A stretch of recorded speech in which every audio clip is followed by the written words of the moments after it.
Ok. Então, graus de proteção IP. Vamos ver esse conceito aqui, né? IP é de Ingress Protection, ou Ingress Protection. É uma classificação usada para especificar o grau de proteção do equipamento elétrico, seu gabinete em relação ao ambiente. Nós temos aí uns padrões aí, né? As normas.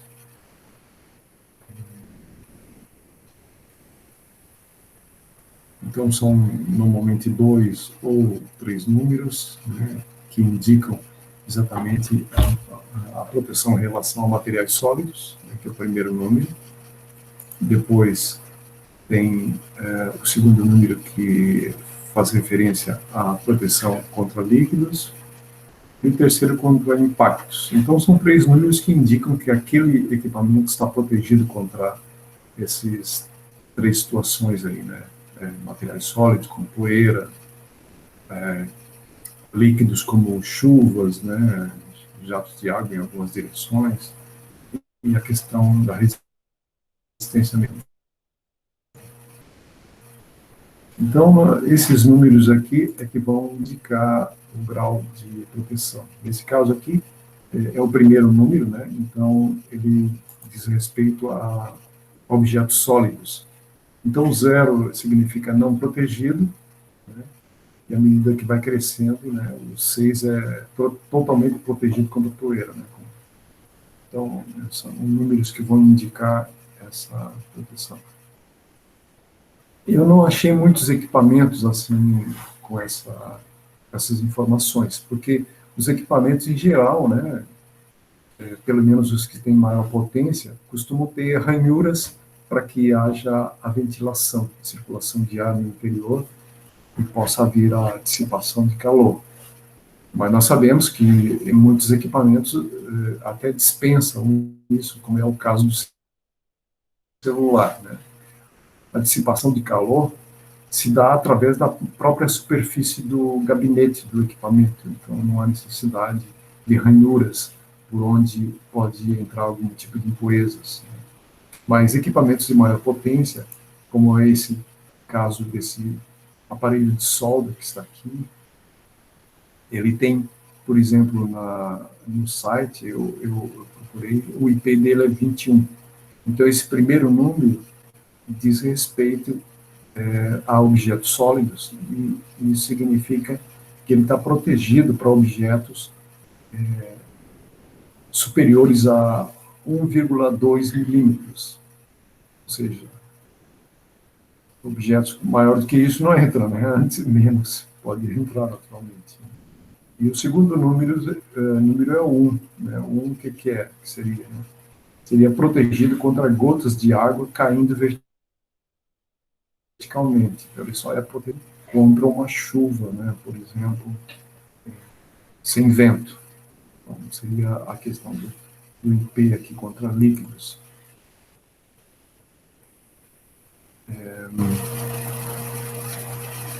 Isso, naturalmente, vocês percebem que é mais para equipamentos industriais, né? Porque residenciais, quase sempre, nós não temos problema de poeira, não temos problema de respingo de água, né?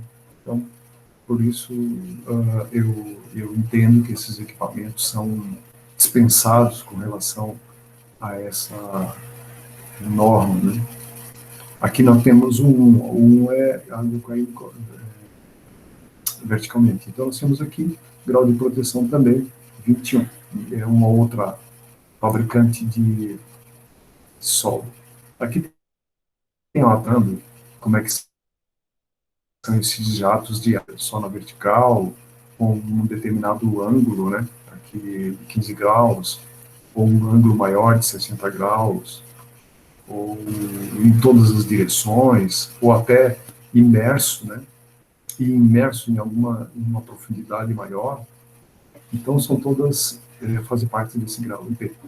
E essa tabela aqui, que eu não sei se vocês enxergaram muito bem, tem uma outra, essa terceiro número, né, de respeito ao impacto em joules, né, ou seja,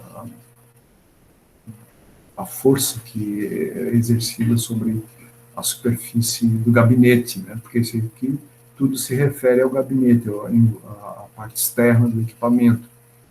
Então, é nesse sentido que se refere a esse grau IP.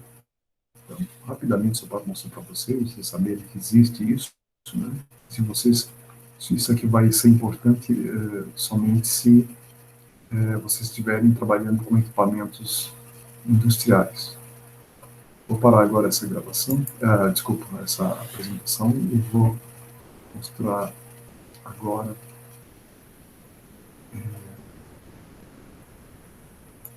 o outro slide que diz respeito aos PCBs.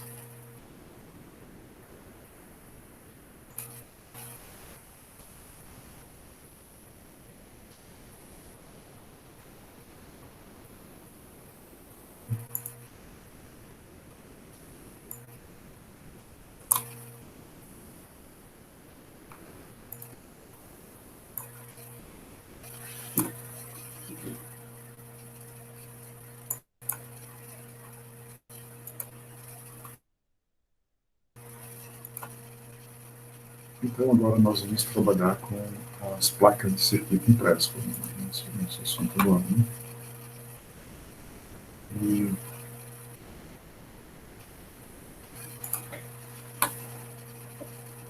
então, o que são placas de circuito impresso? Né? É basicamente a estrutura onde ficam interligados e fixados os componentes eletrônicos.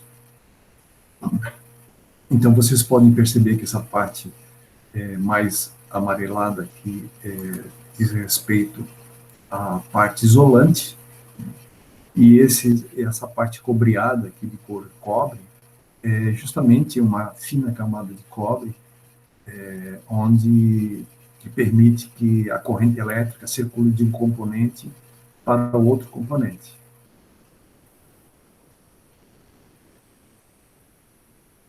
O material pode ser um composto tipo baquelite ou então fibra de vidro, hoje é mais comum fibra de vidro. Então eu vou dar aqui um exemplo rápido, né? Porque isso aqui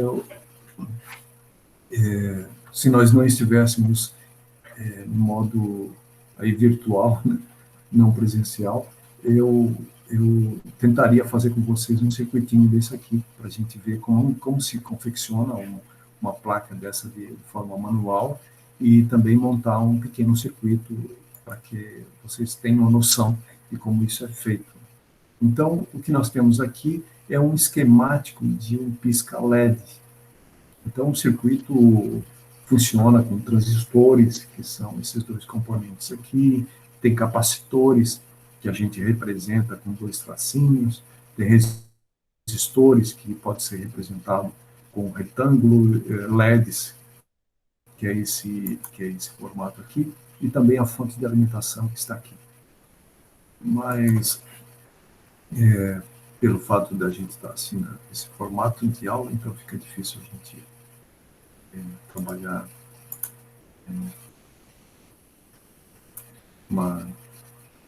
com mais detalhes. Né? Então, aqui vocês podem ver que aqui está o desenho da parte cobreada, né? Nós temos a parte cobreada aqui, e no outro lado, no lado oposto ao cobre, é onde se fixam os componentes. Então, essas traçados aqui, eles foram feitos baseado na disposição dos componentes. Então, tem que se pensar isso, né? Basicamente, a gente existem softwares que fazem isso, né? Mas isso aqui é um manual.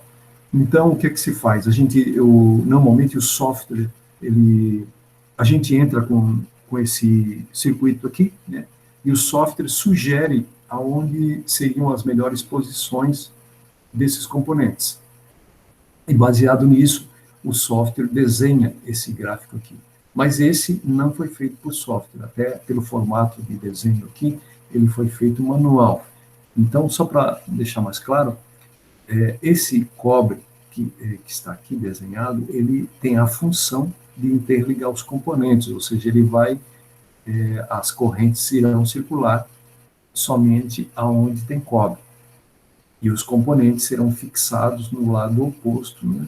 Então, a placa de PCB, ou a placa de circuito impresso, ela tem a dupla função: interligar os componentes eletricamente e também fazer a fixação mecânica desses componentes.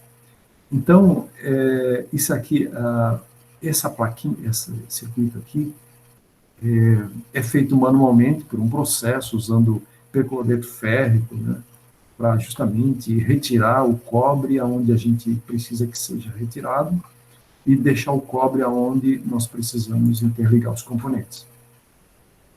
Outro detalhe também importante na placa de circuito impresso é saber a dimensão dos componentes, porque alguns são maiores, outros menores, e quando se usa software, a gente já identifica cada um dos componentes e o software se encarrega de deixar esse espaço, né? Então, aqui é só um exemplo para vocês verem, né? Também pode ser necessário, de repente, arrumar um local para deixar a bateria, caso seja uma bateria que a gente queira utilizar. Só para mostrar para você, os rádios de alguns anos atrás, aí, sei lá, vamos dizer, uns 30 anos atrás, talvez, eles não utilizavam placa de circuito impresso. Então, os componentes eram interligados diretamente uns aos outros. E vocês, olhando essa figura, vocês podem ver a complexidade que é, né? A complexidade de fazer a montagem e, principalmente, de fazer a manutenção. Porque é um caos, né? Aparentemente aqui é um caos. Ele apresenta uns pontos, um suporte de fixação isolados, né? Porque senão eles entrariam em curto-circuito com o próprio chassi do equipamento, né? Porque antigamente os equipamentos eram no formato de chassi. Observe aqui que tem uma estrutura, né? Uma estrutura metálica, e os componentes eram fixados aqui na parte interna. Então aqui em cima tinha alguma outra coisa, poderia ser um dial, né, umas roldanas com os cabos para fazer aquele movimento de dial, daquele ponteiro circulando, por exemplo, se fosse um rádio, na sintonia do rádio, né? Ou até válvulas que poderiam estar aqui na parte de cima. Mas aqui essa fotografia só está mostrando os componentes, né, na parte inferior. As placas de circuito impressos podem ser simples, como aquele exemplo anterior que eu mostrei, né? Mas pode ser muito mais complexas, inclusive com camadas, que é o caso de uma placa de computador, como essa fotografia que eu estou mostrando. Eles podem ter 5 camadas, mais ou menos, de camadas, né, como se fosse sanduíche de circuito impresso. Então, existem os furos metalizados que interligam as placas, né? Então, é um processo bastante complexo, né? Naturalmente industrial, isso aí. Aqui eu queria mostrar para você rapidamente como é que se faz uma placa. Seria se a gente tivesse presencial, eu ia pedir para vocês fazerem de alguma maneira, né? Mas para mostrar rapidamente aqui, como é que se faz uma placa PCB de uma maneira mais simples. Então nós teríamos uma plaquinha de cobreada, né, que pode ser de uma face ou de duas faces. Então ele tem uma fina camada de cobre na superfície. Então a gente limpa isso aqui com bombril, muitas vezes é o processo mais simples, é o bombril, e depois a gente faz aqueles caminhos que a gente quer por onde vai circular a corrente elétrica, né? Então, o que a gente coloca aqui? A gente coloca uma tinta qualquer que não seja corrosível, né? Na reação que vai haver com o percloreto férrico, que é uma base, ele não é um ácido, é uma base. Então, aqui nesse exemplo particular, foi usado esmalte de unha, ou seja, pintou-se aonde a pessoa que queria que o cobre não fosse retirado, ele passou o esmalte de unha. Pode ser também caneta, aquelas canetas que a gente escrevia em DVD, né, que são canetas que têm uma tinta bem, bem firme, né, não são retiradas facilmente. Então, pode ser feito dessa forma. Então, aqui é feito o circuito, observe que a pessoa que fez isso aqui precisa tomar cuidado com o tamanho do componente, porque de repente ele coloca um componente que ele não cabe, e vai ficar um negócio desajeitado, então é preciso considerar o tamanho do componente. Então, observe que ele colocou no menor espaço possível.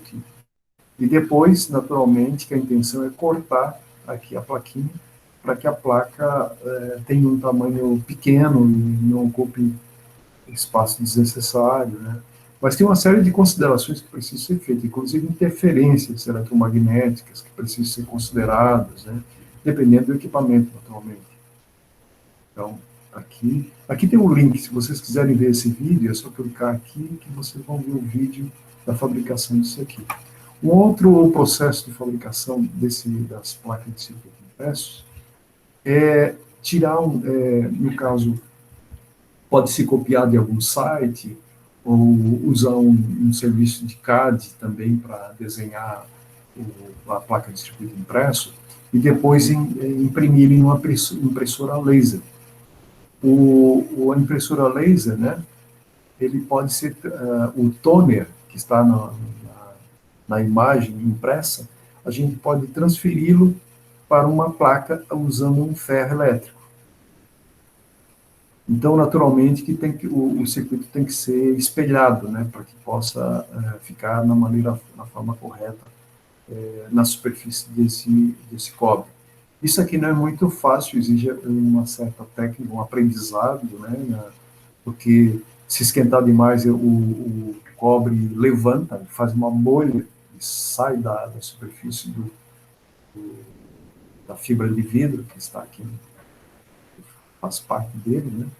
Então, existe bastante cuidado. E também, algumas vezes, vai haver necessidade de precisar usar uma caneta para corrigir algumas falhas que possam existir aqui nessa transferência do toner para a superfície da placa. Um outro processo que eu já fiz esse processo também. Nós tínhamos no IFSC, algum tempo atrás, um ambiente de serigrafia, né?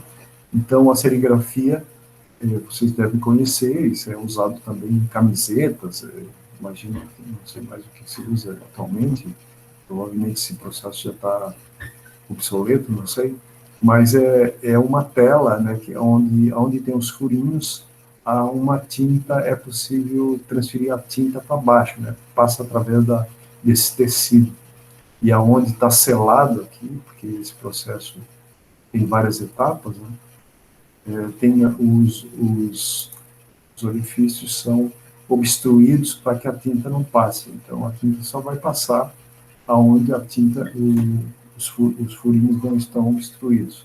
Então, por isso que esse processo forma uma máscara e permite que a gente monte circuitos.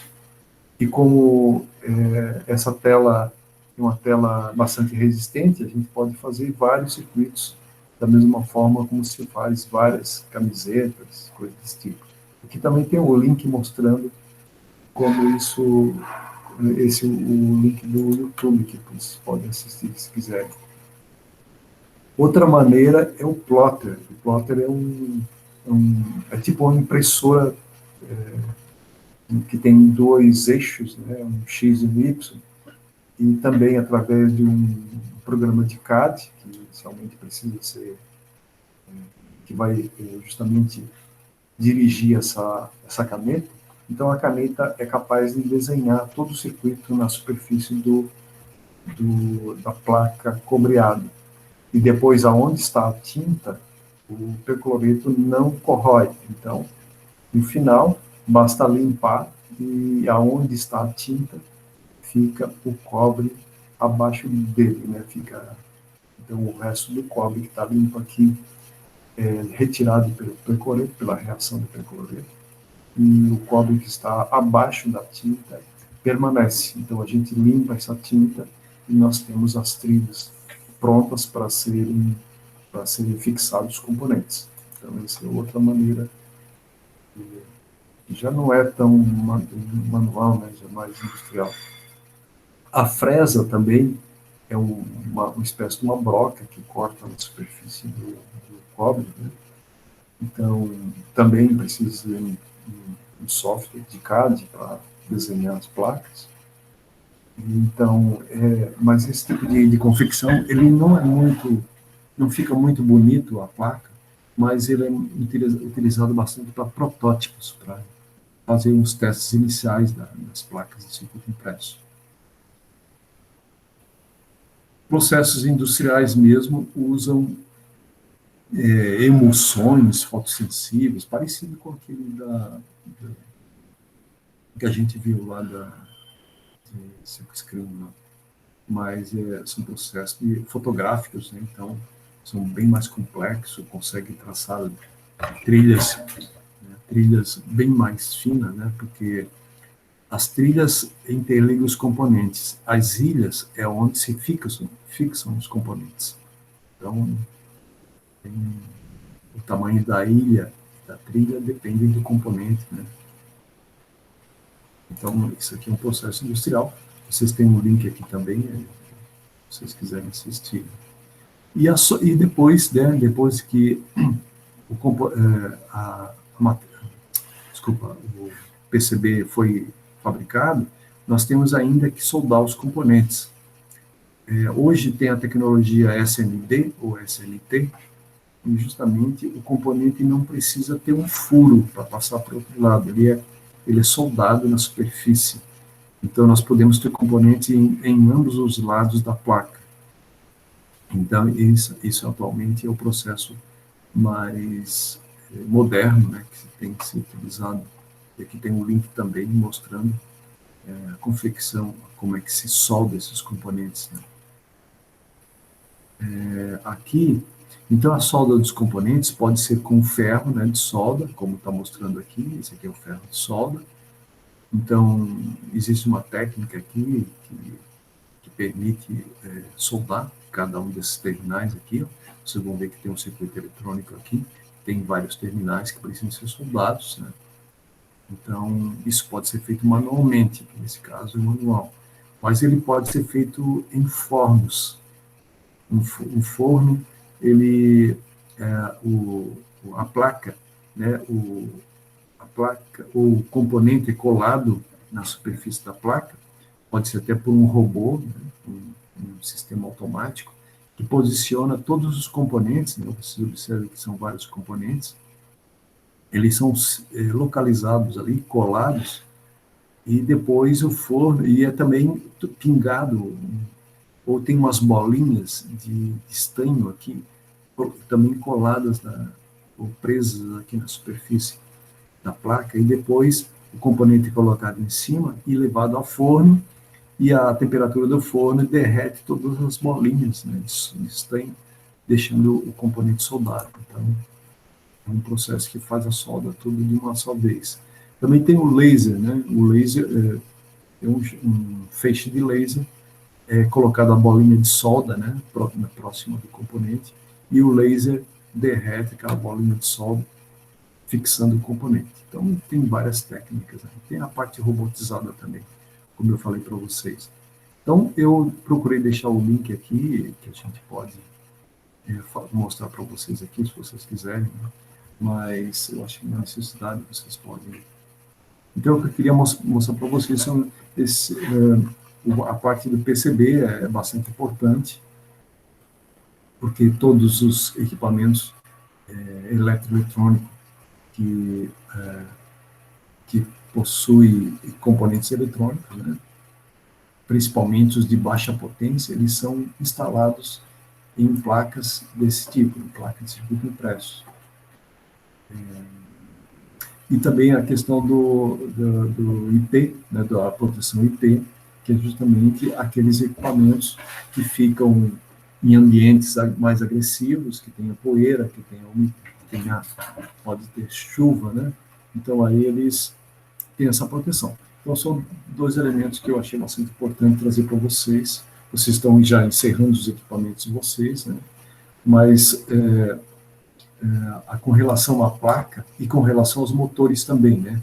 Porque se vocês tiverem dúvida a respeito dos motores também, vocês podem entrar em contato comigo.